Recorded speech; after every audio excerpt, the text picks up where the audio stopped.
আল্লাহ তাআলা বলছে ওয়াজাআত সাকরাতুল মাউত বিল হক। এই কথাটা সূরা কাফ কোরআনুল কারীমের 26 নম্বর পারা 50 নম্বর সূরা, সূরা কাফ এই সূরার একটা আয়াত। আল্লাহ বলছে বান্দা সত্যি সত্যি একদিন মৃত্যু যন্ত্রণা আসবে। মানুষের শুধু মৃত্যু হয় না, বরং মৃত্যুর পূর্বে মালাকুল মউত আজরাইল জান কবজ করার আগে একটা মৃত্যুর যন্ত্রণা শুরু হয়। এ যার শুরু হয় সেই কেবল বোঝে, অন্যরা জানে না, সে উপলব্ধি করে। সাকরাতুল মাউত বলে এটারে। কি বলে? মৃত্যু যন্ত্রণা। তাফসীরের মধ্যে আছে এই পৃথিবীর সবচেয়ে বড় ঈমানদারও যদি হয়, তিনি যদি নবীও হয়, তিনি যদি রাসূলও হয়, তিনি যদি সর্বশ্রেষ্ঠ রাসূলও হয়, তারও মৃত্যু যন্ত্রণা হয়। আবার সে যদি সর্বনিকৃষ্ট কাফেরও হয়, তারও মৃত্যু যন্ত্রণা হয়। সাকরাতুল মাউত থেকে কারো মুক্তি নেই। মৃত্যু যন্ত্রণা নবীরও হয়েছে, উম্মতেরও হয়। মৃত্যু যন্ত্রণা খুদ আমাদের নবী সাল্লাল্লাহু আলাইহি সাল্লামেরও হয়েছিল। মৃত্যু যন্ত্রণা পৃথিবীর নিকৃষ্ট কাফেরদেরও হয়েছে। কিন্তু উভয়ের মৃত্যু যন্ত্রণার মধ্যে পার্থক্য আছে, অনুভূতির মধ্যে পার্থক্য আছে, সেটা পরে বলতেছি। আগে এই কথাটা প্রথম প্রমাণ বুঝাইতেছি আর কি, যে মৃত্যুর পূর্ব মুহূর্তে সাকরাতুল মাউত, এটার মুখোমুখি হইতে হবে প্রত্যেককে, ঈমানদারকেও নাফরমানকেও। হাদিসের মধ্যে আছে আম্মা জান আয়েশা রাদিয়াল্লাহু তাআলা আনহা, নবীজির বিবি, নবী সাল্লাল্লাহু আলাইহি সাল্লাম উনার বুকে মাথা রাখা অবস্থায় ইন্তেকাল করছেন। তো নবীজি সাল্লাল্লাহু আলাইহি সাল্লামের ইন্তেকালের পূর্ব মুহূর্তে হযরত আয়েশা রাদিয়াল্লাহু তাআলা আনহা বলেন, আল্লাহর নবী সাল্লাল্লাহু আলাইহি সাল্লামের কপাল মোবারক বারবার ভিজে ছিল, ঘামে ভিজে যাচ্ছিল।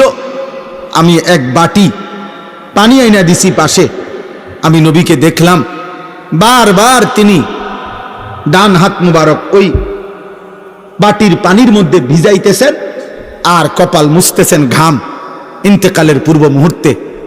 আর নবীজি বলতেছিলেন, তখন দোয়া করতেছিলেন, আল্লাহুম্মা আইন্নি আলা সাকারাতিল মাউত, আয় মাওলা মৃত্যু যন্ত্রণার এই মুহূর্তে আপনি আমারে সাহায্য করেন। আল্লাহুম্মা হাফফিন আলাইয়া সাকারাতিল মাউত। এরপরে নবী বলছে, আল্লাহ আমার মৃত্যু যন্ত্রণা সহজ করে দেন। এরপরে নবী বলছে, লা ইলাহা ইল্লাল্লাহ, আয় মাওলা আপনি ছাড়া আর কোনো ইলাহা নাই। এরপরে বলছে, ইন্না লিল মাউতে সাকারাত, মাওলা মৃত্যুর বড় যন্ত্রণা। আমি বুঝতেছিলাম, আমার মনে হয় তিনি তো মাসুম নবী, তিনি তো নিষ্পাপ নবী, তিনি তো মাহবুব আল্লাহ তাআলার। তো তিনি যেন বলতেছেন আল্লাহ মৃত্যুর বড় যন্ত্রণা, তার মানে তিনি বলতেছেন মাওলা আমার কাছে যদি মৃত্যুর যন্ত্রণা এমন মনে হয়, হায় মাওলা আমার গুনাহগার উম্মতের কি হবে তাইলে, মৃত্যু আমার নাফরমান উম্মতের মৃত্যু যন্ত্রণা তাইলে কি হবে। এরপরে 5 নম্বর শব্দ হলো, নবী এরপরে বলতেছিলেন বালির রফিক আল আলা, এই মুমিনের মৃত্যু যন্ত্রণা হলেই বালির রফিক আল আলা। হাদিসের ব্যাখ্যার মধ্যে আছে, অর্থাৎ হলো এগুলো যখন বলতেছেন নবীজি, তো আর মালাকুল মউত আজরাইল আসছেন, আল্লাহ নবী সাল্লাল্লাহু আলাইহি সাল্লামকে বলতেছিলেন, বন্ধু আপনার মালিক জানতে চাইছে আর কিছুদিন থাকবেন কিনা নাকি যাবেন। আল্লাহ নবী বারবার বলতেছিলেন বাল আর রফিক আল আলা, না না মালাকুল মউত আজরাইল, আমি বরং আমার বন্ধুর সান্নিধ্যই চাই, আমি আমার পরম বন্ধুর কাছেই যেতে চাই। এই কথাটাই তাফসিরে আছে, হাদিসের ব্যাখ্যার মধ্যে আছে। কোন ঈমানদার, কোন মুমিন, কোন মুত্তাকিরও মৃত্যু যন্ত্রণা হয়। মৃত্যুর যন্ত্রণা যেটা, এটা হয় ওনার কষ্ট যেটা, এটা হয়। কিন্তু মুমিনের মৃত্যু যন্ত্রণা শুরু হলে তার দিল খুশিতে আনন্দে উৎফুল্ল হয় যে হায় আমার বন্ধুর মোলাকাতের সময় হয়ে গেছে।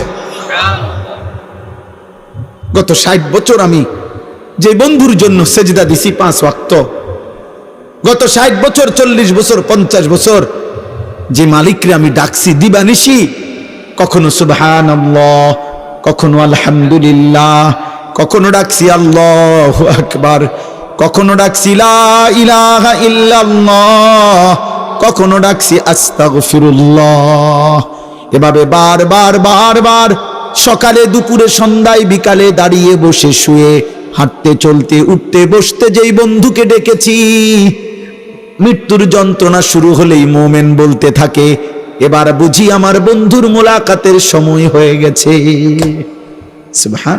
আল মাউতু জিসরুন অথবা জাসরুন ইউসিলুল হাবিব ইলাল হাবিব, কিতাবের মধ্যে আছে, ইমাম কুরতুবী রাহমাতুল্লাহ আলাইহির কিতাব আত-তাযকিরা, ওই কিতাবে আছে মৃত্যু হলো একটা ফুলের মতো, মুমিনের মৃত্যু একটা ব্রিজের মতো, মুমিনের মৃত্যু একটা সাঁকো পুলের মতো, যে পুলের এই পারে এক বন্ধু, এই বন্ধুর নাম হলো মুমিন, আর ওই পারে আরেকটা বন্ধু, ওই বন্ধুর নাম আল্লাহ।